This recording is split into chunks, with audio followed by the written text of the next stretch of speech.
Thank you very much for the introduction.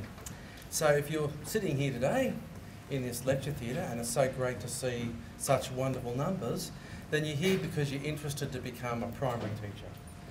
Okay, so it's fantastic. Just looking at this sea of faces, I'm so impressed with the amount of people that are just interested to become primary teachers. My background is a little bit mixed up.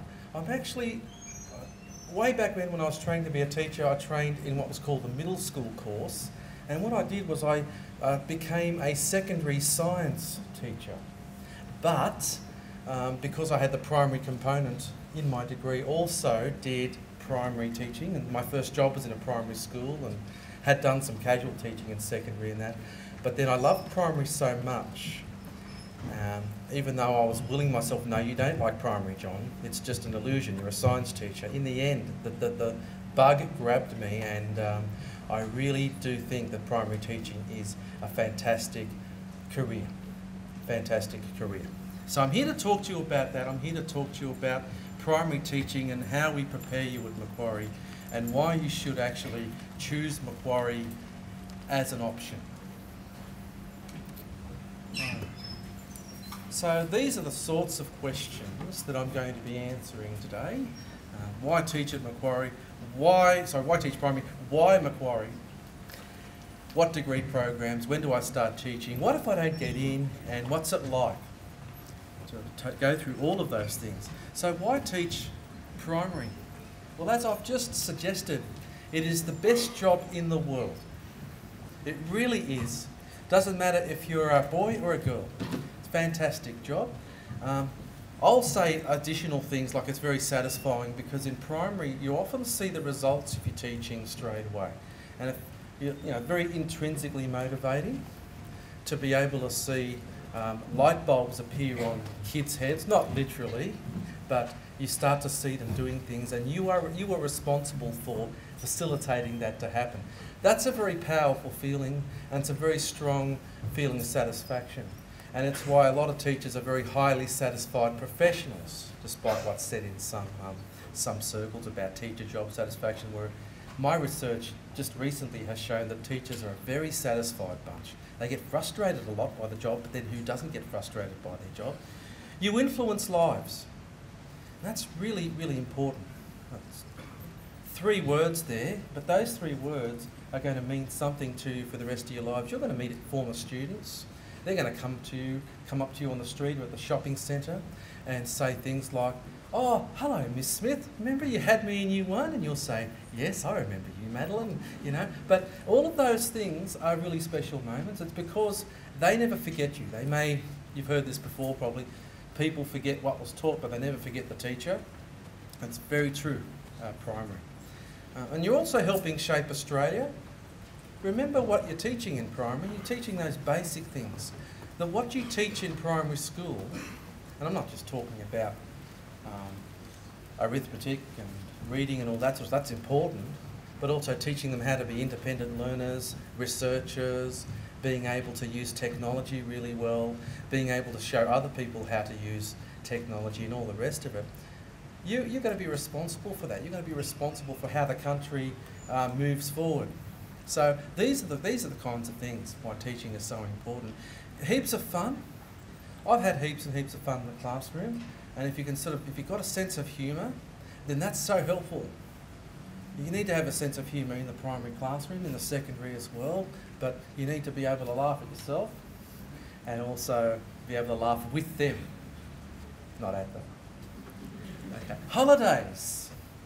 Now, you might hear that a lot. In fact, one of the things you're going to cop as teachers is, "Oh, but you get all those holidays, right?" You'll soon learn, of course, that those holidays are either well earned or actually worked in as well. The illusion that there's all these holidays is actually just that, because teachers get the same 4 weeks annual leave that anyone else does. It's just that there's term breaks. What teachers do in those term breaks, you probably already know. They program, they mark those massive assignments that they set for the kids during the term, the tests and things like that. They reflect and they plan. Sometimes they come into school and completely redecorate the classroom for the next theme. Sometimes they're spending the last week of January actually in the classroom doing things. And of course, there's a lot of after 3 o'clock work that goes on. Those wonderful lessons that you teach don't just happen. They have to be created, they have to be researched, they have to be developed. So yes, the holidays are great. They're there, those 2-week breaks in between terms are fantastic. I say that's a unique situation. Teachers have a very unique role. No other job is as intense as being a teacher. And after 10 weeks at the chalk face of being this enthusiastic, bubbly professional who was geeing the kids up and motivating and all the rest, and very rarely at their desk, but always moving amongst the students, you're darn tired. Now, bank people don't do that, solicitors don't do that, and doctors don't have that sort of amount of energy required, but teaching requires a lot of energy, so you get tired. So those holidays are a time for you to get your energy back, but also emotionally recharge, because teaching can be an emotional job as well. Why Macquarie? Why indeed? We're a bit different. We actually are very proud of what we call the Macquarie difference. And I'll go into that, the reason why we're a little bit different to the other places in a moment. What we want you to do is to develop the professional competencies for accreditation. Now, every uni's going to say that, right? Every program. New South Wales Institute of Teaching currently, but your program is actually going to prepare you for accreditation with AITSL, which is the national body, and which is going to be taking over the accreditation of university programs as well. We are actually currently preparing for that for next year. It's a lot of fun. It's like a big, big, big audit. We combine an arts degree with education, and that's pretty rare now. I think UWS have a B.Arts Master of Teaching, or some such. Other places have similar things, Newcastle. But you actually get to do a bit of an arts degree as well as the Bachelor of Education. It's a double degree, if you didn't really realise. In primary teaching, we suggest you major for the BA in education and do education units. The reason being the scope that you have in all those education units to do with issues around education, like gender, assessment, global education, and all those other issues, social development, are covered in the units that you do for the major. Primary teachers don't need to be specialists in a discipline like secondary do, but they need to be specialists in education, which is why 99% of our graduates are majors in education in the BA. We have a small number that major in other areas because of other options they've got in their career. Or if they're becoming psychologists, then they need a psychology major instead of education. But generally speaking, it's the education major. You pursue a wide range of academic interests. So, you're not just studying education, but you might be studying some modern history, Australian history, ancient history, English, anthropology, sociology, chemistry, biology, philosophy. There are a lot of things you can do, especially in your first year, where you can just dabble in some interests. You might develop an interest in a certain area and take that through to an academic minor if you wish, and that's an extra feather in your cap. I know some of my students in the education program have decided they want to do a minor in something like early childhood or English or linguistics because they feel it will help them in terms of employment. They'll become better people teaching language, they'll become better at helping students and all that sort of thing. So, and of course you have fun. That's what I was coming to with all those academic choices. We're going to have a look at those in a moment. Why Macquarie? There was a whole bunch of other reasons. We are so highly recognised nationally, internationally, that we've got people beating down at our doors from all around the world wanting to do our degrees, both graduate and undergraduate. Our Bachelor of Education, for example, we might get as many as 250 applicants for just 60 places. It's that competitive. You guys don't have that competition, you're just coming in through the ATAR system, HSC system, or there's other pathways too, some of you might be coming in through. But there is quite a demand for our degrees. And there's quite a high graduate satisfaction rate. We do exit surveys and things like that, and they just keep on telling us what a good job we're doing. There's also a high level of graduate employment across the systems. But I want to actually stop there for a moment. Actually, later on I'll mention about employment in greater detail. I'll leave that for the moment. Because we do have a good strike rate in terms of employment, but there's something to say about career opportunities later on. We have a good record of people achieving executive positions. There are a number of people that I taught just 7 years ago in the program who are now in promotion positions like teachers, heads of department in secondary, also 1 or 2 newly appointed assistant principals, which is fantastic stuff. I think it comes from the fact that in our program we give you a lot of theoretical background and you're very well prepared for education. We have a range of partnerships with schools. We have a lot of schools that are on our books that are exclusively Macquarie schools, and they take Macquarie students year after year for the professional experience. We also have partnerships with schools for other reasons. Some of them are doing research with us. Some of them are doing professional development programs with us, and we're helping with that. There's a lot of that going on. We're very in touch with the community and the actual industry that we're serving. Highly innovative research programs as well. A lot of our lecturers are actually researching in the area that we're teaching, so that we're at the cutting edge. Why Macquarie? Well, we are a team of professionals who are actually highly experienced in various fields. My background was mostly in primary education, as I said before, but I was actually in a specialist area. I introduced the HSIE curriculum in my school when it was in the draft stages. I was an auditor of schools, did other things as well. Assistant principal working with behaviour management issues.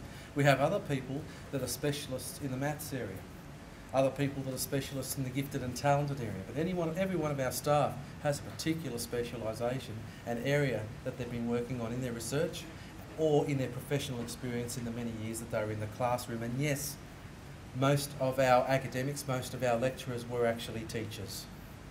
I was a teacher for almost 20 years.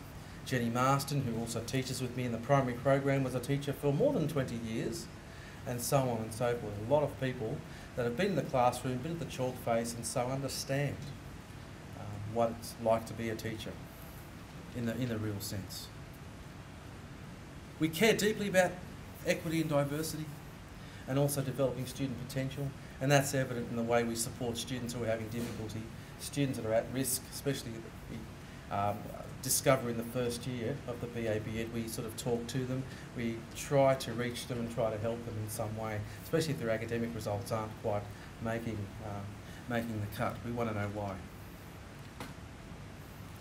We also support students in their professional experience. I'll talk a little bit more about that later, and we promote lifelong learning. In this day and age, if you're an education institution, you actually have to do that. It's no longer a dead end. We are different, I've said before. You become, when you become a Macquarie student, a scholar teacher. Let me explain what that means, because that's one of the major things that makes us different to other places. In the first 2 years of the BAB Ed, you won't see the classroom, but you will be exposed to a lot of theoretical perspective. You'll be immersed in the theorists, the classic theorists like Piaget and Vygotsky. But you'll also be exposed to cutting edge people, people whose research has been emerging recently. People like Selman, who talks about social development and perspective taking.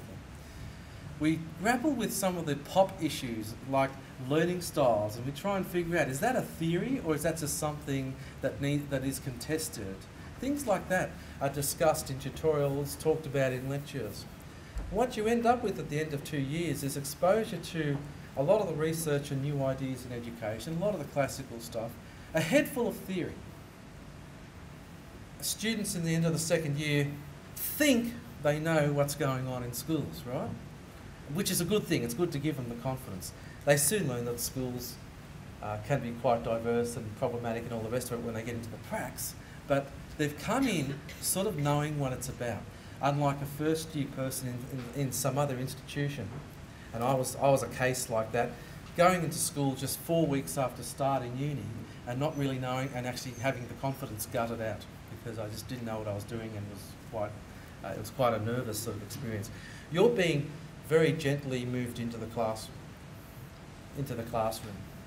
And so, yep, it's in the third year. That might be changing in years to come, and there might be second year practicum as well introduced. But at the moment, that's what it is. What we do then is once you've gone into the classroom in third and fourth year, we don't just put you in the prac situation. You actually have a lecturer, one of us that's looking after you. We're your supervisor.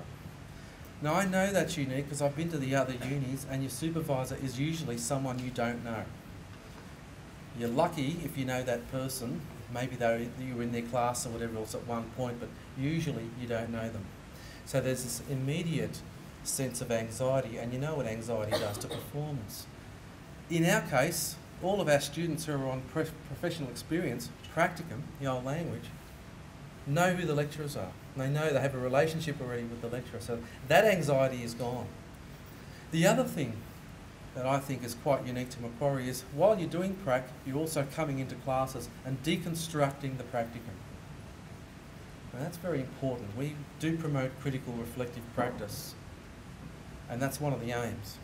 But you've spent a few days on professional experience, you go back into uni, and there's a tutorial where we actually deconstruct those experiences and try to explain what was that experience about? Why did you experience that? Did anyone else experience that situation? And what are the tips and tricks? Sometimes the students come up with great ideas, other times I have to say, well, here's some suggestions from me. But problems are solved. And so the student feels very, very supported as a result of that, as a result of knowing who the supervisor is and knowing that we're actually going to go back to classes and talk about these experiences on top of everything. So the experience becomes actually part of the academic work that we do.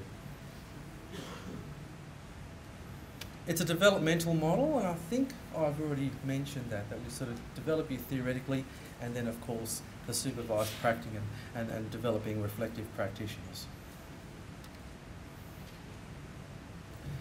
And one thing I'll add too, that this supervisor, this supervising lecturer that you know that is your supervisor, actually develops a relationship with you as a student. I know all of my students in my prac group, and they know me, and they've known me for a couple of years. I know them by name. Right? I'll say, maybe, oh Matthew, how's that situation going with that student? Did it all resolve itself? Or I'll say, how'd that maths lesson go? Things like that. That sort of help the student realise there's someone actually watching them and caring about what they're up to. Okay, so what degree programs? I've told you a little bit about how we operate. These are the degree programs. There are 4 main pathways to primary. The most common one, which many of you will be applying for, will be the Bachelor of Arts, Bachelor of Ed double degree program. And it's been in effect since 2011. However, if you want to be a school counsellor or a psychologist, then the BA Psych Dip Ed is the degree for you. It gives you the foundation for psychology. It also trains you to be a teacher, and after a couple of years of doing work in schools, you can actually, if you're with the department, perhaps get sponsored. There are opportunities to do the final 4th year in psychology that actually makes you an accredited psychologist. So there are opportunities there. The Bachelor of Science Dip Ed, we always have a handful of Bachelor of Science Dip Ed people in the primary program. Okay, and these are people that have an interest in science but want to do the primary teaching. So they do the same requirements for a Bachelor of Science, but they're doing the Dip Ed requirements at the same time as well. Will there be a BSc BEd? Probably eventually. We're still nutting all that out, but at the moment it's just a BSc Dip Ed. If you already have a degree and you're a graduate and you want to come in through our graduate program, the Bachelor of Education Primary is the pathway you need to take. You need to have a previous degree, and in that previous degree enough studies that have to do with the primary key learning areas. English, history, but even sociology, anthropology, all of those things, any of the sciences, computer studies and such and so forth. You have to have a substantial component of that, at least 8 units to enter. Let's talk about the BA BEd. 4 years full time. Years 1 and 2 is basically doing more of the arts part of things. You develop your key learning area contents. You might do a couple of English units, a couple of history units, a couple of this and a couple of that, and some education studies. But in year 3 and 4, it turns around a bit and you're doing more education. So units with a prefix of EDUC and TEP will be most of the units that you do. The Bachelor of Education is 2 years full time. That's the graduate one. Okay, and you're mainly doing just the core education units that are part of the BEd, part of the BA-BEd. That's all you do. You don't have too many options for choices. In fact, you don't have any. Okay, the Bachelor of Arts Psychology with the Diploma of Education, similar to the BA-BEd and BA-BEd, except that there's a psychology focus. Pretty heavy in the second and third year, but you juggle a lot of units in that particular degree. And the Bachelor of Science, I've sort of talked about before. Here's an example of a first year person. Now, this is just an example. There could be 1,000 variations of this program, believe it or not. People make their choices. So this person has decided they're going to do the education unit. They should be doing their first year, EDUC 105. But they also want to work on their key learning area, background subjects. So this person's decided to do English 120 and Modern History 109 and Anthropology 106. And that's fantastic because they're getting a nice grounding. The next semester, they're doing the other education unit that they should do and 2 other subjects, Math 106 and Bio 115, for their key learning areas. So they're backing up and getting a nice broad bunch of units to meet their key learning area requirements. And this person's decided to do Phil 131, philosophy, just for kicks, just as a free choice unit, because they have an interest and never did philosophy before and they wanted to explore it. So you do have a lot of choice. Even in the KLAs, you have so much choice that it can actually be sometimes very confusing. What will I do? I like all of these. What will I choose? Now that's another difference that you will not get at UTS, Sydney, and ACU. Oops, I mentioned names. Shouldn't do that. Sorry. When do you start teaching? I've already said in the third year you do 15 days. Okay, you do 7 in one semester and 8 in the other semester. Usually a day a week in schools. Okay, and a couple of those days are observation days, but the rest of them you're actually teaching, developing lesson plans and all the rest, and you build it up. So that by the end of the third year, you've maybe done a whole day of teaching, or a couple of whole days. The more the better, we say. In the fourth year, you do the 45 days. Now you might start with one day a week, but you're going to build up and do week blocks, especially in like April, June, where there's breaks here, but the school is still on. We encourage you to do block teaching. Unfortunately, the program, the academic program, doesn't at the moment make way for whole blocks of a month. So if you're doing the prac unit, but you also happen to be doing, I don't know, History 309 or whatever, History 309 won't give you leave to do some prac. So you have to sort of fit the prac in as you can. What's going to happen with prac is it's inevitably going to increase as a result of the Gonski review and other reviews of teacher education programs as well. That's going to probably ramp up to 80 days of prac instead of 60. And you may well be influenced by that as you start your degree, but we'll be keeping you informed of that change. What it's going to mean probably is some prac in the second year, like 10 days or something like that. Employment prospects, which I foreshadowed before, that's why it's there. Look, I'll be honest with you, at the moment there's about 10 times as many graduates coming out of the unis in New South Wales than there are jobs to absorb them. So there are in fact at the moment better prospects for secondary teachers than there are primary. You could indeed be waiting between 4, 5 or even 7 years for permanent employment in the state system. Things might be a little bit better in the Catholic systemic system and independent schools, but that's the facts. It doesn't mean that all of you are not going to get permanent employment. Some of you will be targeted graduates. Some of you will happen to find a job first year out, without being a target graduate. This local schools, local decisions movement in the government schools will allow that to happen as well, as principals get more control over budget and over decisions on staffing. So there will be opportunities, but what I'm trying to say to you very clearly is that not a lot. So permanent employment, please be careful and know that there might be a long haul or a wait. Country teaching, teaching in rural New South Wales can accelerate your gaining of a permanent place. And we do offer an opportunity for students to do some country work in the fourth year if they want to, called Beyond the Line. And I actually take those students out. We go out to some place like Macquarie or Mulligan, spend a week out there, and that might help you make up your mind. You might decide, yeah, I wouldn't mind doing some rural teaching, because they're fantastic places to teach in. What if I don't get in? I'm glad you asked that question. There's non-award entry, which is where you complete 4 units, either in 1 semester or 2. So long as you pass everything, you've got a GPA of 2.0, which means that you'll automatically gain entry to the BA, and then you can later transfer into the BA/BEd, which is not too hard to do. In fact, you do the units that you'd normally do for the BA/BEd anyway, and then transfer over. It is full fee based, and you inquire through the Centre for Open Education. If you're over 21, don't have the HSC but have a lot of experience, or HSC wasn't such a great time, okay, you're over 21, the Jubilee Scheme, go to our website, check it out, because there is a way to do it through Jubilee Scheme. You just need to be prepared to come in and study internally, at least for the first part of your degree, all right?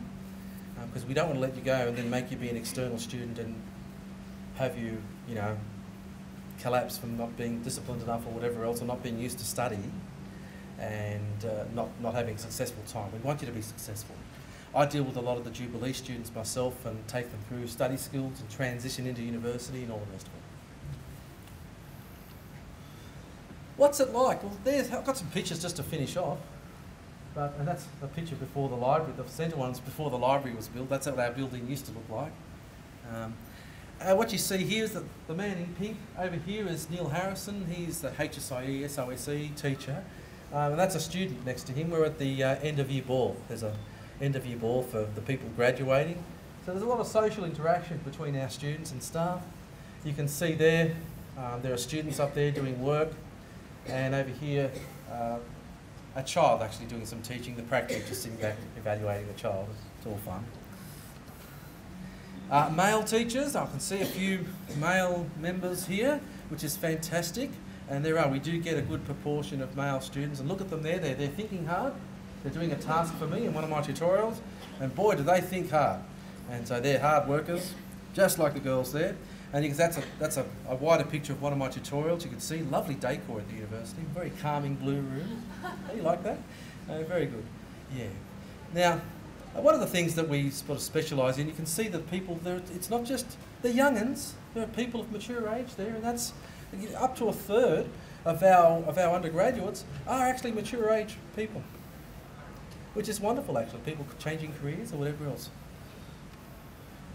We encourage you to develop your artistic side, and one of the education units we have, you develop an actual sequence to entertain the rest of the students. It's quite enjoyable. Have a lot of fun doing that. And there's usually a message about the curriculum in there somewhere. There's what we get up to when we're bored. We get the students to build paper towers, that sort of thing. That's Professor Joanne Mulligan. She's one of our researcher lecturers. So she's in the classroom all the time researching kids and how they develop their maths concept. She's an incredible influence in our School of Education. She's produced loads of papers and is at the cutting edge of research and has a textbook out. So she's pretty cutting edge, this lady, and she's always for the kids. And what can we do as teachers to help these kids learn maths and science and so forth? That's a group of people I sent on Beyond the Line, the country trip. We're out at Balranald. Good fun. And that's another picture of the country trip, me with my students there. And those are my graduates from a few years ago. We have good times. That's part of the Macquarie difference too. That's a few more graduates.